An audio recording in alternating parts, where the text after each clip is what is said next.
नाजरीन, आप देख रहे हैं द लोकल जर्नलिस्ट और हमारे साथ जुड़ गए हैं इस वक्त अनवर पासा साहब, जो कि स्टेट जनरल सेक्रेटरी हैं टीएमसी माइनॉरिटी सेल के। आइए इनसे बात करेंगे मुल्क के मौजूदा सियासी हालात पर और अनकरीब जो कुछ दिनों कबल ही केएमसी इलेक्शन गया है, इन पर भी बातें करेंगे। अनवर पासा साहब, द लोकल जर्नलिस्ट में आपका खैर मकदम है जनाब। शुक्रिया। पासा साहब, जिस तरह से देखा गया 2021 में टीएमसी ने लैंडस्लाइड विक्ट्री कह दिया जाए या एक एब्सोल्यूट मेजॉरिटी लेकर आई और केएमसी इलेक्शन में 134 सीट 144 में, क्या कहना चाहेंगे आप? ये तो एक्सपेक्टेड ही था कि हमारी जो सीटें आई हैं, ज़बरदस्त तरीके से लोगों ने ममता बनर्जी को सामने रखकर वोट किया है और उसका नतीजा हमारे सामने है कि एक ज़बरदस्त जो है लैंडस्लाइड हुई है और 134 से जो है हम लोगों का दिल जीत पाए हैं। पूरे कलकत्ता को जो है, कलकत्ता का हम शुक्रिया अदा करते हैं, कलकत्ता के लोगों का शुक्रिया अदा करते हैं कि उन्होंने दीदी को देखकर वोट किया ताकि कलकत्ते को और ख़ूबसूरत बनाया जा सके। पूरी दुनिया के नक्शे में कलकत्ता की एक अपनी पहचान बने। अगर कोई कर सकता है तो वो दीदी कर सकती है, यानी हमारा बोर्ड कर सकता है, वो टीएमसी कर सकती है। तो लोगों ने इस पर भरोसा दिखाया है और एक लैंडस्लाइड विक्ट्री हमारी हुई है।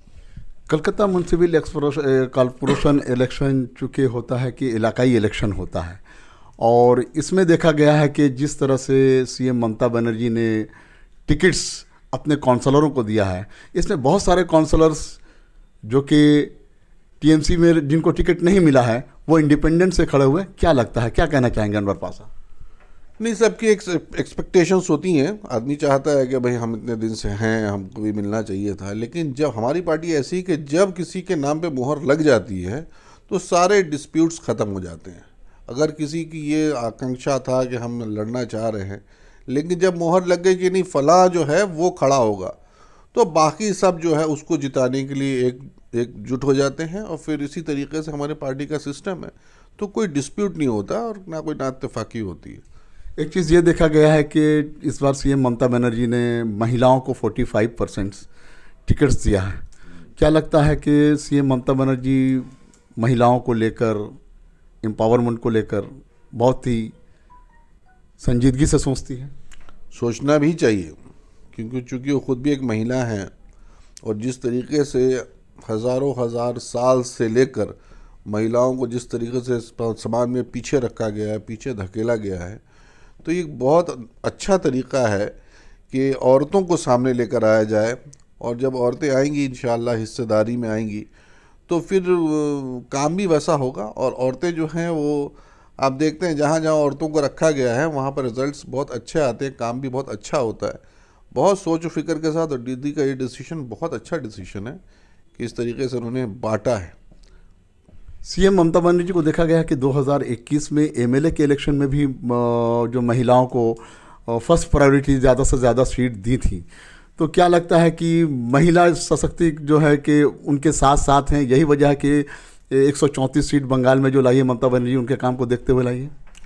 और एक बहुत बड़ी तादाद औरतों की जो है वो दीदी को देखकर वोट करती है, क्योंकि वो समझती हैं कि हम भी औरतें हैं और एक औरत को समझ सकती है।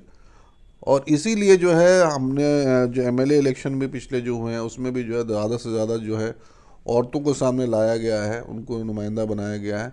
और लोगों ने इस बात को तस्लीम भी किया कि डिसीजन बहुत सही और वोट भी किया है उनके फेवर में। तो ये हम तो मान के चल रहे हैं कि दीदी का डिसीजन बहुत अच्छा है और आइंदा भी जो है वो औरतों के लिए सोचेंगी और करेंगी, क्योंकि हम चाहते हैं कि हमारी बहनें, हमारी माएँ वो आगे आए ताकि हिस्सेदारी उनकी भी रहे समाज को आगे लेके जाने के लिए। ये वेलकम करना चाहिए डिसीजन को। तो जिस तरह से कोविड-19 में ममता बनर्जी ज़मीनी सतह पर उतरकर काम कर रही थी रोड पर, वही सीएम हैं जो पूरे हिंदुस्तान में देखा लोगों ने। दूसरे स्टेट के सीएम के लिए किस तरह का पैगाम लगता है आपको?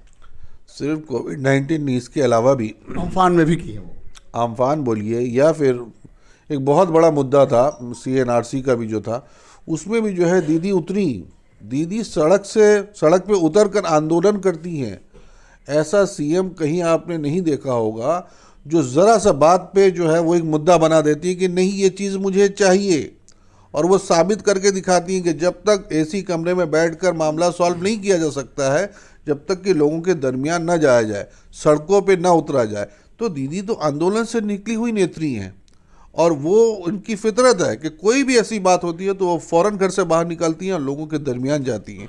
तो ऐसी नेत्री के नीचे काम करना, उनके मातहत काम करना, तो वो तो माशाल्लाह हम लोग बहुत ही खुशकिस्मत हैं कि ऐसी नेत्री के अंडर में हम लोग जो है काम कर रहे हैं। सीएम ने जिस तरह से द्वारे सरकार के ज़रिए, स्वास्थ्य साथी कार्ड के ज़रिए और महिलाओं के लिए जो स्कीम लाया है 500 रुपये महीना, तो इसको देखते हुए उत्तर प्रदेश में देखा गया कि प्रियंका गांधी जो कांग्रेस की है बोली मैं जीत कर आऊँगा तो स्वास्थ्य कार्ड साथी कार्ड जो है वो 10 लाख का मेडिकल होगा और महिलाओं के लिए और भी बेहतर से बेहतर काम किया जाएगा। तो क्या लगता है कि ममता बनर्जी के प्लानिंग को सभी लोग को दूसरे अपोजिशन लीडर फॉलो कर रहे हैं? जाहिर बात है कि दीदी को लोग कॉपी कर रहे हैं कि दीदी सक्सेसफुल हुई हैं इस मामले में, क्योंकि सिर्फ बंगाल या हिंदुस्तान नहीं, दुनिया में भी कुछ ऐसे स्कीम्स दीदी लेकर आई हैं जिनको दुनिया ने भी तस्लीम किया कि हाँ वाकई ये बेनिफिटेड है, इससे फ़ायदा हो रहा है, और उसके लिए उनको पुरस्कृत भी किया जा चुका है।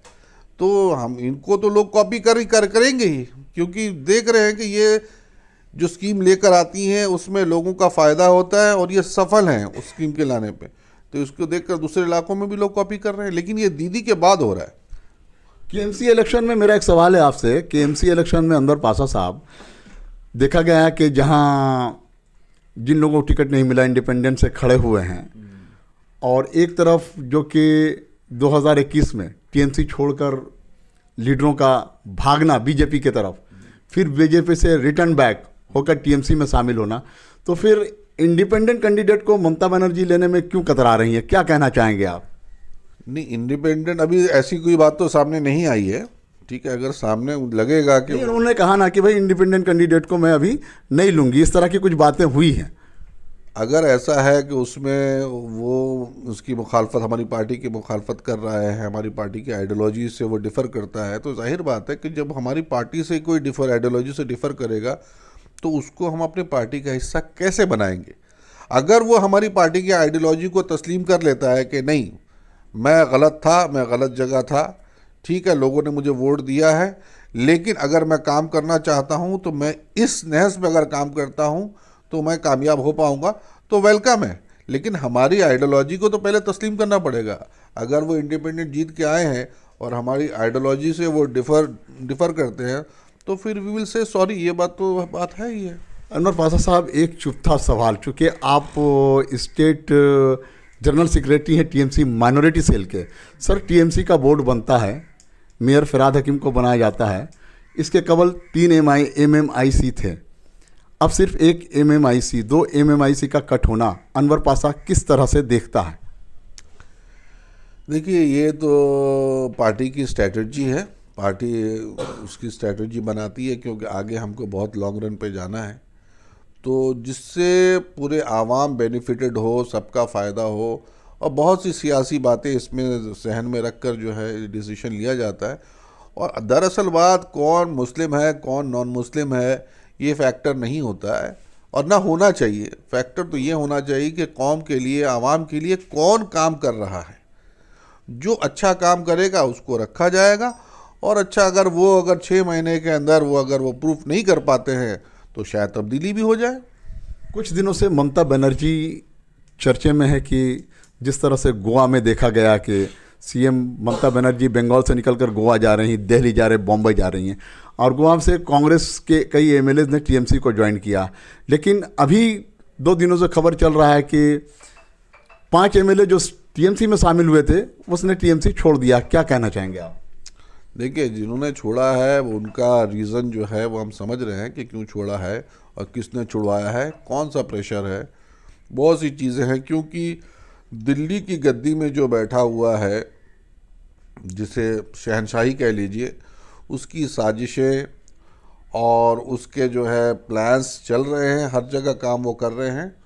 तो बहुत सी रीज़न्स हो सकते हैं, उन्होंने ऐसे अल्फाज भी इस्तेमाल करें जबकि वो सही नहीं है, क्योंकि हम लोग इस पार्टी में रह रहे हैं और हम जानते हैं, हम माइनॉरिटी से ही हैं, कि माइनॉरिटी के लिए दीदी ने क्या करा है और कर रही हैं और क्या प्लान्स हैं।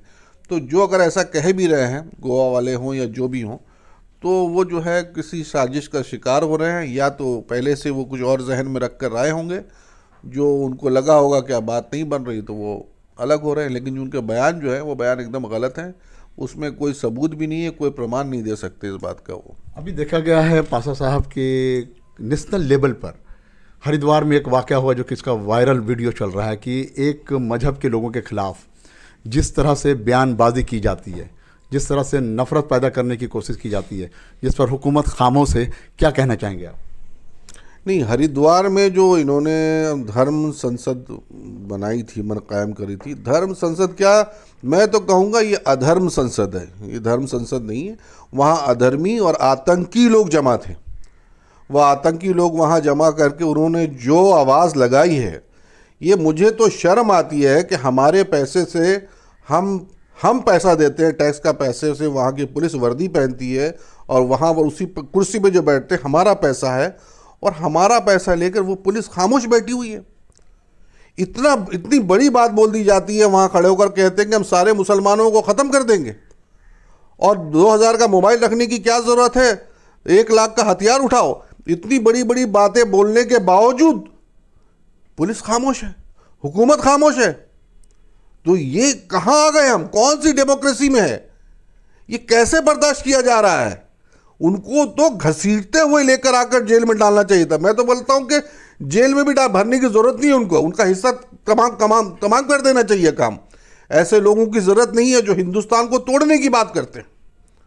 तो ये लोग वो आतंकवादी लोग हैं, गेरुआ वस्त्र पहने हुए हमारे हिंदू भाइयों को ये बदनाम कर रहे हैं, सनातनियों को बदनाम कर रहे हैं। हिंदू मजहब ऐसा नहीं है जैसा ये दिखाना चाह रहे हैं।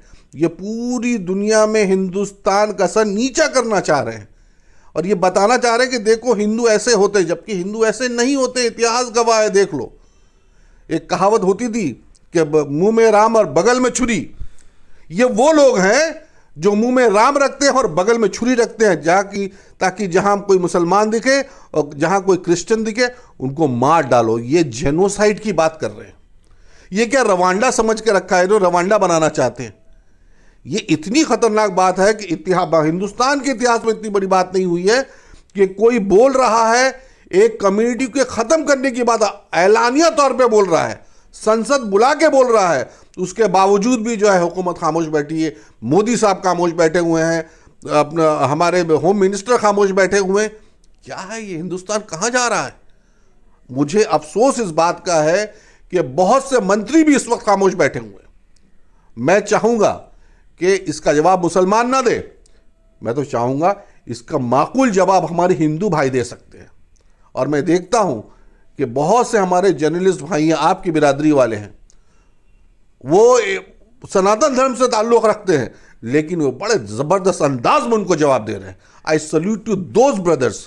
मैं सलाम करता हूं ऐसे भाइयों को जो हक बात बोल रहे हैं और हक बात बोलने में डरते नहीं, आंख से आंख मिलाकर बोलते हैं। तो हाँ ये है, लेकिन और भी कुछ तादाद में हमारे हिंदू भाई आगे आए और हिंदू भाई उतरे कि हम देश को तोड़ने नहीं देंगे। अरे ये आतंकवादी जो वहां जमा होकर इतनी बड़ी बड़ी बातें कर रहे हैं, इनको क्या इतिहास नहीं पता? ये जानते हैं कि हिंदुस्तान को आज़ाद जिन्होंने करवाया था वो कौन लोग थे? अरे वो 5000 उलमा को भूल गए जिनको फांसी में लटकाया गया था। वो दाढ़ी और टोपी वाले लोग थे। वो गेरुआ वस्त्र पहनने वाला एक भी आदमी मुझे दिखा दो जो देश के लिए कुर्बान हो गया हो। ये उस टाइम अंग्रेजों की चापलूसी करने वाले लोग, ये नाथूराम गॉडसे को अपना खुदा मानने वाले लोग, ये हमको सिखाएंगे, ये हमको बताएंगे कि मुसलमानों को ख़त्म कर दिया जाएगा। लेकिन मैं अपने मुसलमान भाइयों से कहूँगा कि ये एक साजिश है। ये साजिश है ताकि किसी भी हाल में सामने इलेक्शन है दंगा करा दिया जाए। 2022 को लेकर तो कहीं ये प्लानिंग नहीं चल रही है कि नफरत का माहौल एकदम नफरत का माहौल कायम किया जाए ताकि मुसलमान जोश में आ जाएं और कोई गलत हरकत करे जिसका फ़ायदा बीजेपी को मिले। ये इनकी प्लानिंग है। और अभी जो हालात बने हुए हैं, मैं तो कहूँगा कि तहम्मुल रखें, कानून कभी अपने हाथ में ना ले।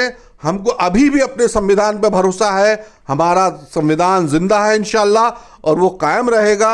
और ये जो कुत्ते हैं इनको भौंकने दीजिए। मैं तो ये कहता हूँ कि धूप चाहे कितनी भी तेज हो, समंदर सूखा नहीं करते।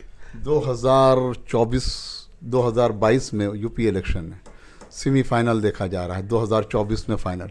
क्या कहना चाहेगा अनवर पाशा, जो कि सियासी मैदान में एक अच्छी पकड़ रखता है, जो कि टीएमसी के state general secretary minority cell का है? क्या कहना चाहेगा अनवर पाशा? नहीं, देखिए, अनवर पाशा से मतलब नहीं है। यहाँ पर मैं एक छोटा सा कारकुन हूँ, मैं टीएमसी का एक छोटा सा सैनिक हूँ, लेकिन हाँ, हमारी सोच बड़ी है और हमेशा हम बड़ा सोचते हैं, क्योंकि हम चाह रहे हैं कि किस तरीके से वतन, हमारे वतन को खूबसूरत बनाया जाए, प्यारा बनाया जाए। और जानते हैं, हर एक देश के, एक मुल्क की जो कुंजी होती है, मतलब खुशहाल होने की जो कुंजी होती है, चाबी जो होती है, वो अमन होता है।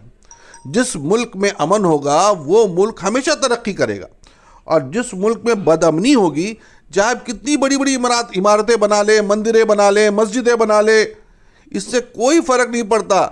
फ़र्क इससे पड़ता है कि यहाँ के रहने वाले लोग, इस दायरे के अंदर रहने वाले लोग, वो किस हाल में ज़िंदगी बिता रहे हैं। अगर यहाँ क्लैशेस होते रहेंगे तो ये मुल्क जो है हमारा, वो रामांडा वाली हालत हो जाएगी। तो इसीलिए हम जानते हैं कि इस मुल्क को चलाने के काबिल जो है उसको गद्दी में बैठाना जाए। अनवर पाशा साहब, अभी हावड़ा का इलेक्शन आने वाला है, बंगाल में बहुत सारे पंचायत म्यूनसिपलिटी के इलेक्शन होने वाले हैं, तो हावड़ा के इलेक्शन, म्यूनसिपलिटी के इलेक्शन को लेकर बंगाल की आवाम से अनवर पाशा क्या अपील करना चाहेगा? बस मैं यही अपील करना चाह रहा हूँ कि हालात को समझिए, क्योंकि बाज़ लोग जो है पूरी कोशिश कर रहे हैं ताकि यहाँ पर दो कम्युनिटी के बीच में डिफरेंसेस पैदा किया जाए। हम में भी लाखों लोग उंगलियां उठाएंगे, कहेंगे कि हमारे अंदर ये खामी है, ये खामी है, ये खामी है, लेकिन सबसे बड़ी ज़रूरत इस वक्त ब्रदरहुड की है, एकता की ज़रूरत है हमको। जो ये साबित कर दिया है हमारी नेत्री ममता बनर्जी ने कि वो काबिल हैं ऐसी ताकतों को जवाब देने के लिए, जिनके पास सब कुछ है, जिनके पास दौलत है, जिनके पास सीबीआई है, जिनके पास ईडी है, जिनके पास हर वो असला वो लेकर चल रहे हैं, उसके बावजूद भी उनको ज़बरदस्त तरीके से किसी ने पटखनी दी है, तो हमारी नेत्री ममता बनर्जी है। तो ये एक दानिशमंद आदमी को ये समझना चाहिए कि जो इतने ताकतवर, सो कॉल्ड ताकतवर आदमी, जो अपने आप को इस वक्त कह रहा है कि मैं हिंदुस्तान का शहंशाह हूँ, और जिसको मेरे जो लोग हैं वो जो भी करें उनके साथ कुछ नहीं होने वाला, और दूसरी कम्युनिटी के लोग अगर कुछ करते हैं तो उनको उठा के जो है उन पर जो है यूएपीए लगा दो और जेल में डाल दो। यही हरकत अगर जो अभी यहाँ संसद में, धर्म संसद में हुआ है, यही काम कोई अगर मुसलमान किया होता तो क्या होता बताइए? आज उस पर वो बेचारा जेल के अंदर होता, यूएपीए लगा रहता। ऐसे कितने लोग हैं जिनको उठा के जेल में डाल दिया गया है? ऐसे कितने जर्नलिस्ट हैं जो सच बात बोलने गए और उनको उठा के यूएपीए लगा दिया गया? आज इन पे कोई यूएपीए तो दूर की बात है साहब, इनके लिए कोई बोलने वाला नहीं है। इनको इतनी खुली छूट दे दी गई है, और देने वाला कौन है? वो शहंशाह बैठा हुआ है। उनको पता है कि शहंशाह जब तक गद्दी में बैठा रहेगा हम कत्लो गारत करते रहेंगे, हमारा कोई कुछ नहीं बिगाड़ सकता। तो ये जो सिग्नल पूरी दुनिया पे जा रहा है, इसका अंजाम क्या होने वाला है, इस बात को ध्यान में रखना चाहिए पब्लिक को, कि उसको, उस जालिम को अगर वहां से हटाना है तो ऐसे सेकुलर माइंडेड लोगों को, ऐसे सेकुलर माइंडेड नेत्री को उस जगह बैठाना पड़ेगा जहां से पूरे हिंदुस्तान में जो है, हिंदुस्तान को जो है वो बाग बना सके। अभी ये आग बना हुआ है, इसे बाग बनाने की ज़रूरत है, और वो हमारी नेत्री ममता बनर्जी कर सकती हैं। अगर इंसान, हर वोटर से मैं अपील करूंगा कि इस बात को जहन में रखकर वोट करना।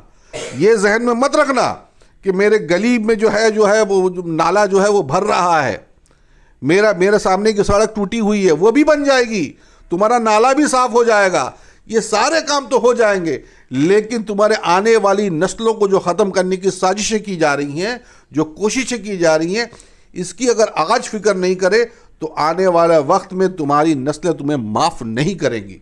एक बड़ी चीज़ को ध्यान में रखकर हर आदमी को इस वक्त वोट करना चाहिए, ताकि हम अपनी दीदी को, जो जिनको हर कोई, चाहे वो हिंदू हो, मुसलमान हो, सिख हो, ईसाई हो, वो प्यार भरी नज़र से देखता है उनको। उनके नाम में ही ऐसी चीज़ है कि नाम ही उनका ममता है, और माँ जानती है कि अपने बच्चों के साथ कैसा सलूक करना चाहिए। किसको क्या हिस्सा और हम पूरी उम्मीद रखते हैं कि हमारी दीदी जो है कभी जो है नाइंसाफ़ी नहीं करेंगी, जिसको जो हक देना है वो देंगी। दीदी को पता है कि हमारे बंगाल में जो है किस तरीके से हिंदू मुसलमान में बड़े भाई और छोटे भाई के हिसाब से रहते आ रहे हैं। हाँ, एक परिवार में 4 बच्चे अगर होते हैं तो जो बच्चा कमज़ोर होता है ना तो उस पर माँ ज़्यादा ध्यान देती है। हाँ, हमारे बंगाल में मुसलमानों की हालत जो है ख़राब है, ये बात से हम इनकार नहीं करते। तो जो बच्चा कमज़ोर है उस पर दीदी ज़रूर ध्यान देंगी, उनका ख्याल रखेंगी। और दूसरे लोगों को मैं ये बोल रहा हूँ कि इस पर तनकीद करने की कोई बात नहीं है, इसको अपीज़मेंट नहीं कहा जाता है। जो बच्चा कमज़ोर होता है माँ उसको ज़्यादा ध्यान देती है, उसके खाने पीने का ज़्यादा ध्यान रखती है, उसकी सेहत का ज़्यादा ध्यान रखती है, वो कैसे दौड़ने लगे अपने तीनों भाइयों के साथ इसका भी वो ध्यान रखती है। इसीलिए इसे अपीज़मेंट नहीं कहा जा सकता है, इसे देख रेख कहा जा सकता है कि वो जो कम्युनिटी पिछड़ी हुई है उसको आगे लाया जाए। और दीदी इसके लिए सबके साथ इंसाफ कर रही हैं और हमें पूरी उम्मीद है कि दीदी माइनॉरिटी के साथ भी पूरा इंसाफ करती हैं, करती रहेंगी इंशाल्लाह। बहुत बहुत शुक्रिया अनवर पाशा साहब। तो नाजरीन, आप देख रहे हैं exclusive interview the local journalist पर, और हमारे साथ मौजूद हैं अनवर पाशा जो कि स्टेट के जनरल सेक्रेटरी हैं टीएमसी के माइनॉरिटी सेल के। इन्होंने अपने अंदाज में बहुत बेबाकाना अंदाज में हमारे हर सवाल का जवाब दिया। फर्दर अपडेट्स के लिए आप हमारे चैनल द लोकल जर्नलिस्ट के साथ बने रहें। आप हमारे चैनल को लाइक करें, शेयर करें और सब्सक्राइब करें। मैं शमशुद्दीन कोलकाता से, बहुत बहुत शुक्रिया।